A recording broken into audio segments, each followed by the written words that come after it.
Hello, everyone, and welcome back to This Week in Solar. I'm your host, Aaron Nichols, the Research and Policy Specialist here at Exact Solar in Newtown, Pennsylvania. And we've got a very special one for you today. These are some guys who reached out to me on LinkedIn that I'm very excited to talk to. I think they bring a perspective that is much needed in the solar industry. And with that, I will go ahead and let you guys introduce yourselves. So, Jim, why don't we start with you? Sure, Aaron. Thank you. And I'm so happy that you felt confident enough in us from our very first introduction that you could see that we brought something to the table of value, because in this space, it is hard to find folks that talk about conservative values and solar in a genuine way and sincere and with passion. And I think that will hopefully come through with our conversation. I come at this as a former state representative, Pennsylvania. I served 6 years in the House, just came out last year, and been with the organization since last December, and have learned so much thanks to my colleague Justin Mason. He's a wealth of energy information. He's amazing. You'll get that sense as he talks through this segment with you. But the opportunity to let people know that as a conservative, I had one of the most conservative voting records in the House. Years I had 88 to 90% conservative voting record, but I was willing to work with folks on the other side to get things done. And I have this job because of that job, and the willingness to show that I wanted to get stuff done and work with other people is why I'm here with you today. That's Yeah. probably the best way to describe me, and I'll send it over to Justin. Perfect. And just as a brief summary, let's just give a high-level overview of what that job is and what the Conservative Energy Network is as well. And either Sure. you or Justin can go for that. Sure. And I should say my title is the executive director, and we are a third party advocate and affirmation arm of solar and all renewable energy, but we also stand up for all forms of energy. We believe that we are here to help those other forms, the below the line, below the ground forms, sustain themselves longer. We need them. We need them to produce renewable energy, in fact, and Mhm. Justin can talk about that as well. Without fossil fuels, we can't produce solar panels. Mhm. So, we all have to exist together.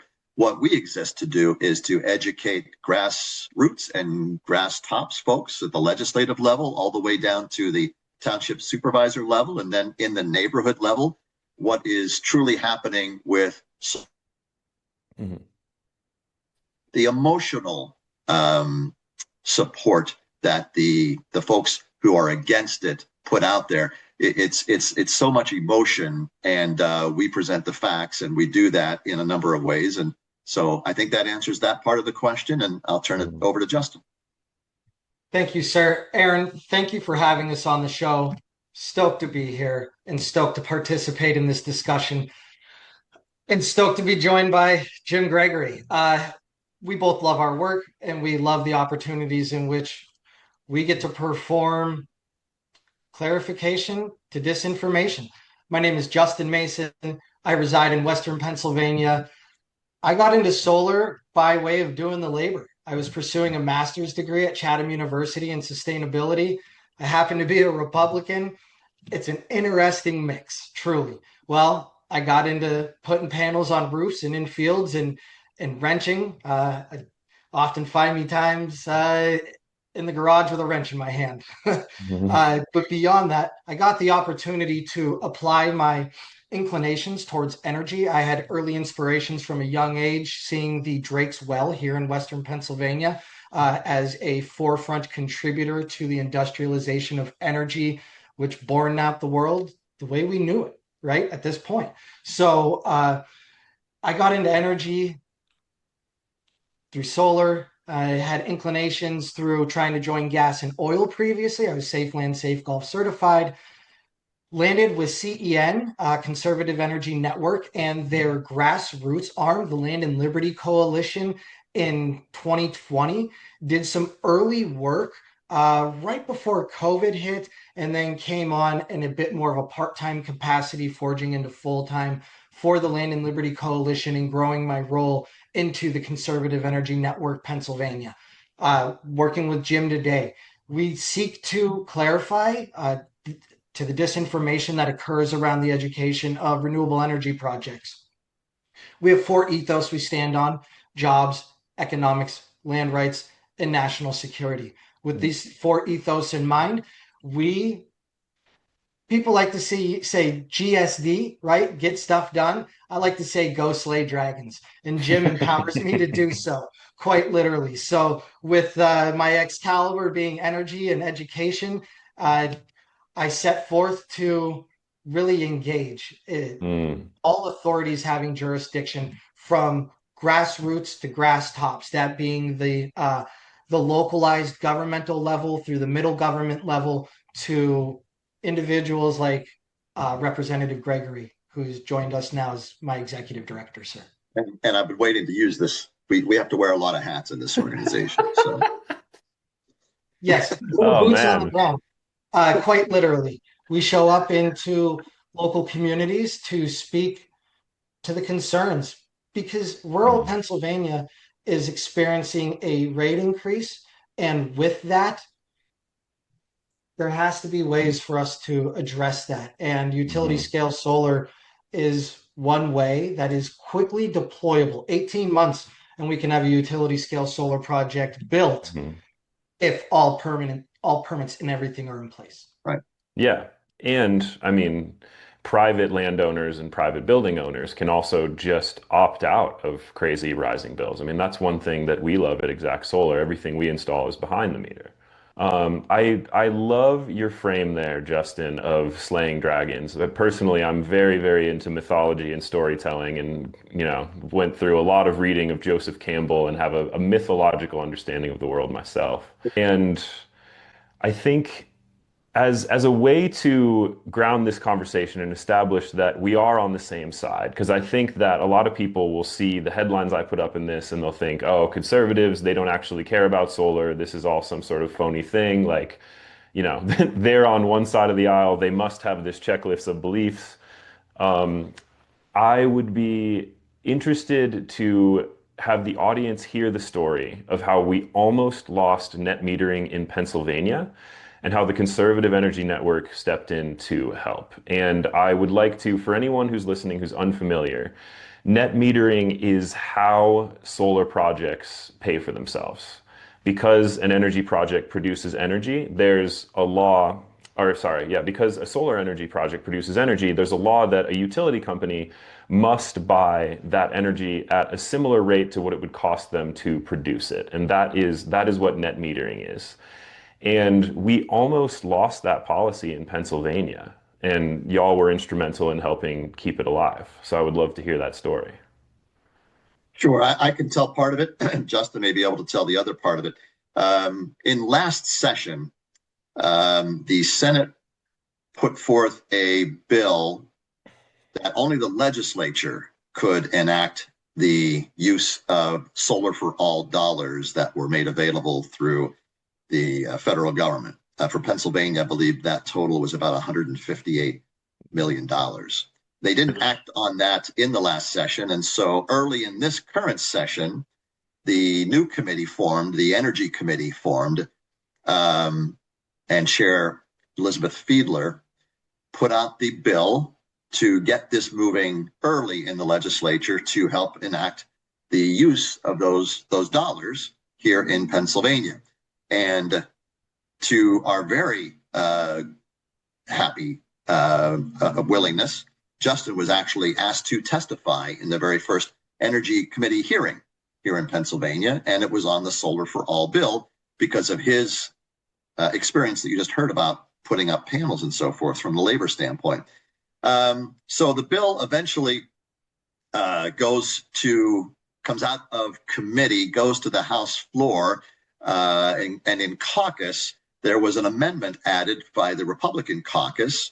And this amendment seemed fairly innocuous, but it was put forth by Representative Williams, Craig Williams, good man. And when it came to time for a vote and the amendment was being discussed, it was being discussed on one side that solar panels were giving people this money that they shouldn't be getting, meaning net metering. I happen to be a solar panel owner on my roof, and I'm enjoying the fact that I get money for the energy I produce. I would not have done that had I not joined this organization and learned what I learned about why this is a good idea for my own personal use, so I can tell that story. But in a weird classic Harrisburg story, the Democrat House committee person who is most well versed on this amendment language was off that day. Mm-hmm. And was not able to be there to vet the language. And it went forward for a vote and was passed with Democrat support.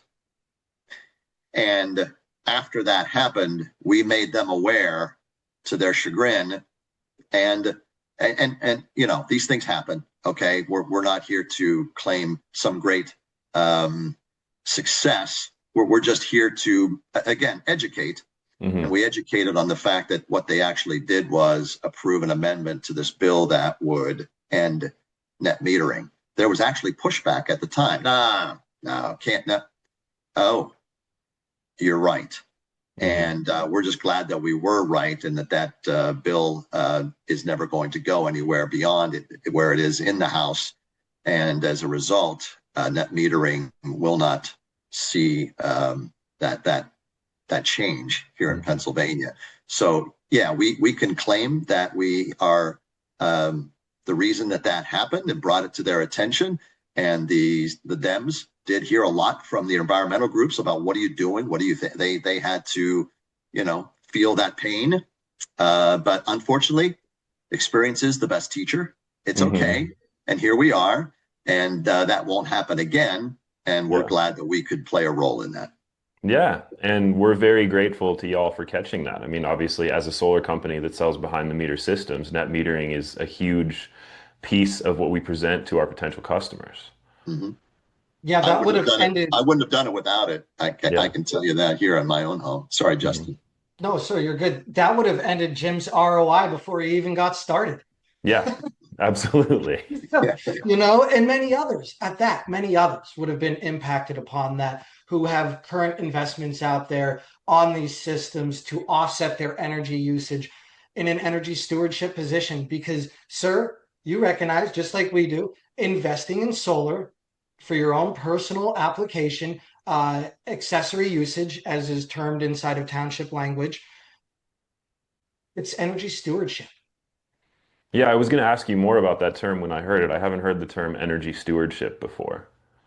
So, thank you for that. I don't know where it comes from. I just started saying it because I recognize the importance of the position in which Pennsylvania plays energetically to the transmission scheme of the PJM. And then as well, nationally, our contributions, and internationally, our contributions on energy. Pennsylvania itself is an energy steward. And Jim and I get to participate in that, and you as well, sir, as you are a wielder of ROI sales. You know, you help, you seriously help to give others the opportunity to be able to own their generation for a period of time in which no other form of energy could do so without owning a wind turbine, a small modular reactor to power your home, or even having like a natural gas line outside of your home, like some Pennsylvanians are privileged to have because of the depth of the natural gas establishment through the years in the agrarian world. So energy investments are key, and when you make them, you're an energy steward. And I think that's a key point too, that ties well into y'all's beliefs, is that when you own a solar energy system, the energy is yours. It's not you perpetually renting energy from a utility company. It's you on your land or your home owning the output of that system and deciding what you want to do with it. Yeah, those are your elections. And Aaron, in addition to that, Aaron, though, I recognize that by what we did here for our own home actually helped my neighbors, because outages here were occurring. And what we do by developing our own energy is we take and put less strain on my neighborhood's grid Hmm. by doing what we're doing because we're not pulling energy that is going to their homes. Hmm. Yeah, I think that ties really well into the next question, which is It does. what do you wish more conservatives understood about solar power? Justin, go ahead. I'll dovetail off of you. Sure, the investment opportunity that it brings, Hmm. not only locally in an economic sense, for flourishment and development, because when a solar project comes to your town on a community or utility scale, there's a lot of different contributors to constituting the construction of that facility. So, one, there's an economic benefit. Two, there's a personal investment benefit that Representative Gregory even is experiencing himself on his own roof at this time and will for years to come. 7 years, I believe, is ROI. That even our Pennsylvania Farm Bureau president, Chris Hoffman, will be experiencing himself as SenPA helped President Hoffman of the Pennsylvania Farm Bureau secure a reasonable ROI at 2 years and submit for a REAP grant, Rural Energy Assistance Program grant through Luminous Solar. Some friends of ours out of New Jersey. Shout out to Greg Weissman and Stephen Schwartz with Lucent Solar. Stephen owns awesome developers, awesome people to work with. They helped us get Chris Hoffman set up with solar too. So, from a conservative standpoint, it's not only the local economic flourishment and benefit that utility and community scale solar projects bring, but it's also that personal investment standpoint opportunity that even Jim can tell you about. Hmm. Yeah, Yeah. and Aaron, the significance of having the Pennsylvania Farm Bureau president be a voice of support for why this is important for agriculture and for farmers. Not all farmers have class 1, 2, or even 3 soils. Some have class 4 and 5. Hmm. And the ability for even a legacy farm, which means it's 100 years old or older, to sustain itself and continue, and they have level 4 or 5 soil, they can't continue to sustain just on crops. The Hmm. opportunity to look at their bottom line and realize they can impact it. We're always telling farmers, diversify, diversify, diversify, put up a chicken coop, do a welding shop, do a bike shop, do a market, do solar. Well, no, no, we don't want Yeah. that. We're Don't always put it on telling your them, ground. yeah, Yeah. yeah, they have to diversify. And the opportunity to push back on those emotional, it's a safety concern. It leaches. It's the Hmm. ground is never going to be the same. The ground is never the same when a township allows for a development, a Hmm. housing development. Once that happens, it's gone. Right. If you allow for solar, the ground is returned to its original quality when it is taken apart, and it has to be Hmm. taken apart right down to the concrete pads. Yeah. And so the ability for these farms, these townships, these communities that don't have a tax base that's growing, this is one of those ways to make sure that we're keeping rates and taxes lower. And there are also responsible ways that you can build it and still steward the land. I mean, I invite any farmers who are interested in that to look up the term agrivoltaics and specifically look up the Agrivoltaics Learning Center and Jack's Solar Garden in Colorado, which I've luckily been fortunate enough to visit. And there's different ways you can use solar on cropland and grow around it and graze around it as well, as long as it's built the right way. There's so many different options there. And I do want to take a second to hit on ROI and the impact you've seen as well, Jim, because I think one of the things that a lot of people who are just getting interested in solar don't realize is that there is a return on investment. And you're talking about a 7-year return on investment, but then you're going to have free power on your home for another 18 to 25 25. years. Yeah, yeah. So I would love to hear you elaborate on that impact and how that feels as well. Sure. This is the one thing I have learned since then, how blessed my wife and I are that we are in a position that we could do this project by purchasing our solar panels and not leasing them. It is the best way to do this. but it is an outlay. And so God has blessed us with that ability to experience a luxury. And by putting solar on our roof, we just purchased our electricity 7 years out, is really all we did. Hmm. We were paying $360 on average per month. The toughest months were over 500 and 600 in Hmm. December, January, and February. And our last two bills have been $10. Yeah. And that's real money. Not everybody can experience that the way we have been able to. I'm just glad that we did. I'm glad that I have, God puts people in my life for a reason in my path, and they put Justin in my path, and we're doing what we're doing because of that part of the plan for us.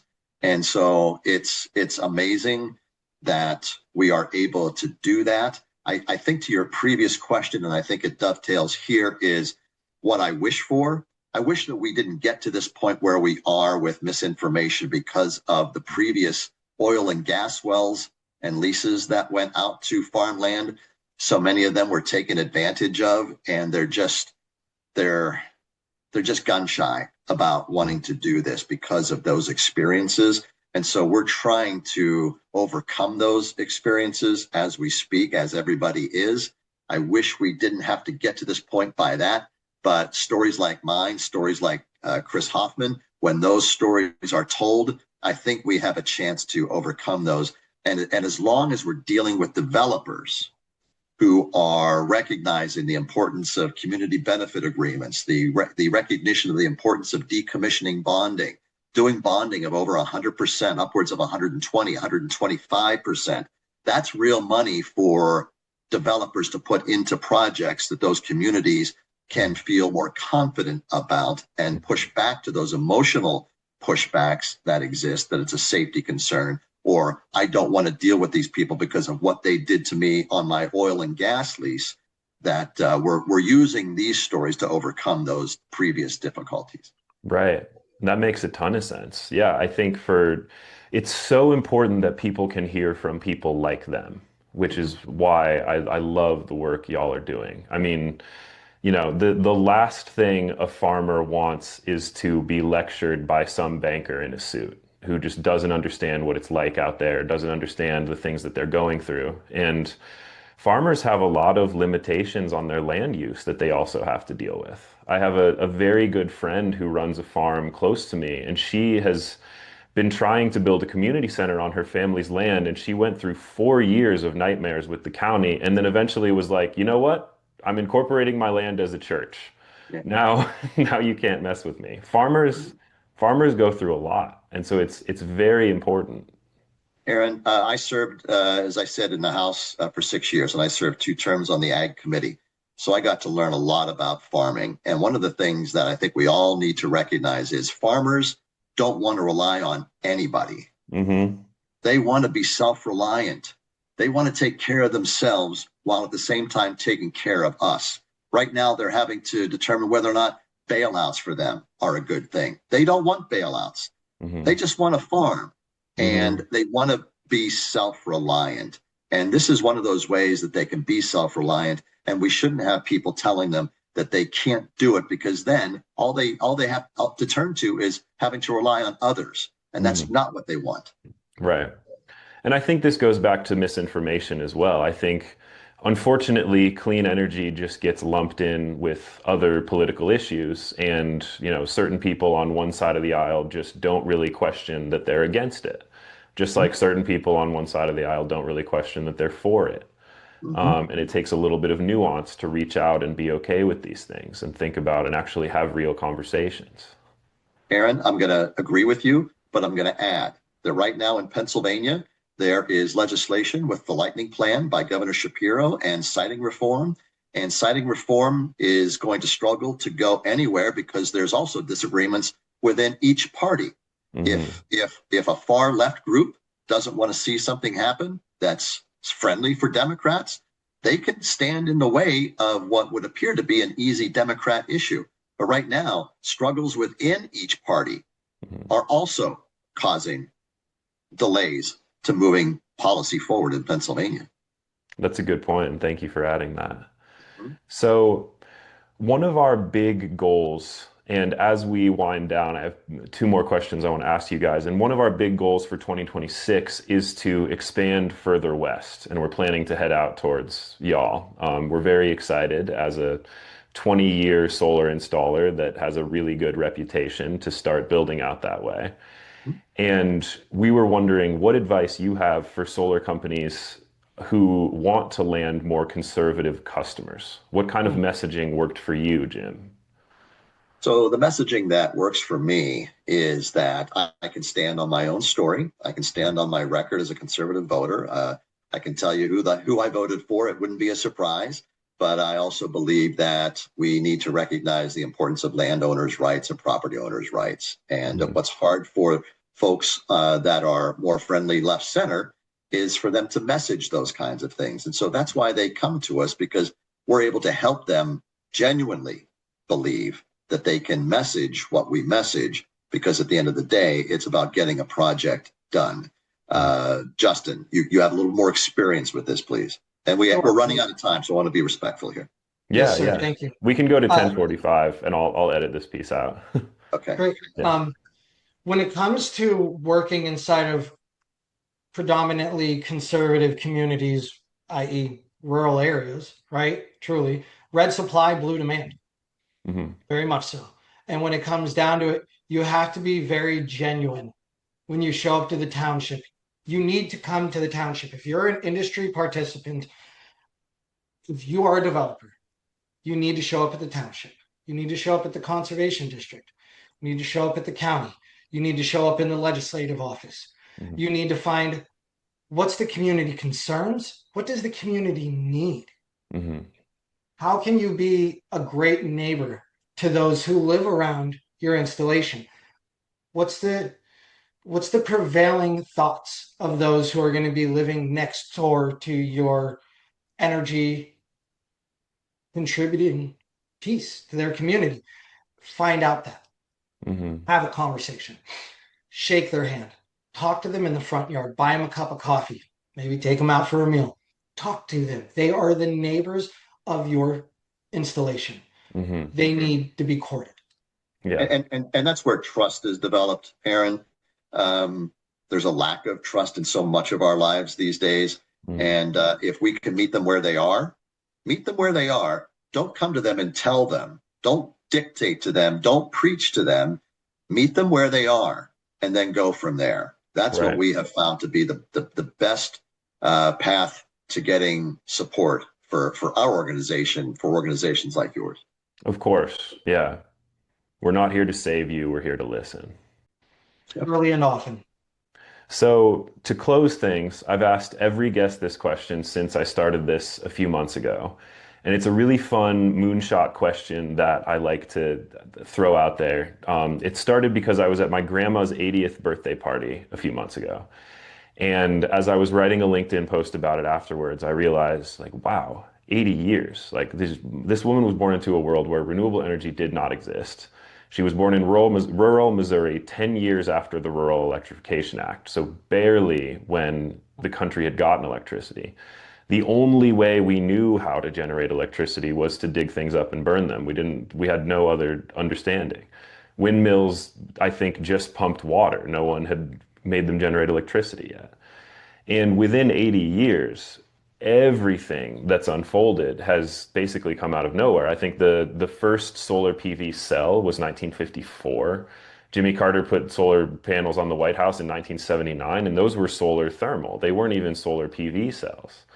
And then within the turn of the century, we've gone from, I think I was talking to someone yesterday who said somewhere around $40, $50 a watt for solar energy, down just to produce solar below $1 a watt. So there's so much change that's happened in the last 80 years. And if you two were to just completely project a hypothetical future 80 years from now of clean energy, what would you say? And don't worry, because we'll all be dead. No one's going to hold us to this. But I would love Justin, go ahead. You go first. Yeah. Oh, put it on me. 80 years out, new technological applications of solar, windows, paints on buildings. I would say even changes to the way energy is distributed via energy generation, right? We might have microgrids be more of a thing, if you will, in sense of dispatch for immediacy of generation and instant gratification of the needs that we all have. Energy demand is scaling year by year, day by day, even at this point. So, looking 80 years out, what will be the clean energy contributions to the grid? I definitely see fuel cell, energy cell, battery cell type technologies well dispersed through the grid system. And I don't know, obviously fusion and fission, um, and a whole host of new technologies, I'm sure, and geothermal. I bet geothermal is going to exponentially take off in sense of clean energy tech through the decades. That's my final answer. Jim? Aaron, I'm probably not going to answer the question like that. All right. Yeah. Like when we are in conservative legislative offices and we're talking about the need for this type of energy source that we're talking about, and we remind them that preppers are folks who they relate to very much. Preppers don't want to rely on the government. They want to be able to rely on themselves. I'm hoping that 80 years from now, those preppers are still preparing and not having to live like something really happened. So that would be my hope for 80 years from now, that preppers still need to be preppers. Yeah. But I'm going to work in a personal story here. As a person who lives in long-term recovery for almost 16 years, I have a one day at a time motto. And so I don't tend to allow myself to look out like that. I'm just taking it one day at a time because I'm not guaranteed tomorrow. And so one day at a time, I realize that what I would like for people to have is that realization that they can overcome the fear of this type of source of energy before the pain requires them to. And every day that they feel the pain of their costs going up on their energy bills, or they feel the pain of a blackout or a brownout in Pennsylvania, we never thought that would ever happen here, because it should never, ever happen here. But it's possible because of we're sometimes our own worst enemy in taking what we have beneath our feet and turning it into prosperity for Pennsylvania. I'm just hoping that we get rid of that fear of these energy sources before that pain requires us to. So fear is a great motivator to make you do something or not do something. And when the pain comes, you realize I got to do it. But I would like to see at any day that people realize that fear is not worth the pain that they're experiencing. And it's okay to engage in these types of conversations about what's possible. Great way to end, Jim. Good. Yeah, that's a perfect way to bring us home. Good. And thank you to everyone who tuned in today. That's been This Week in Solar. Look forward to talking to you next week, and thank both of you guys for coming on.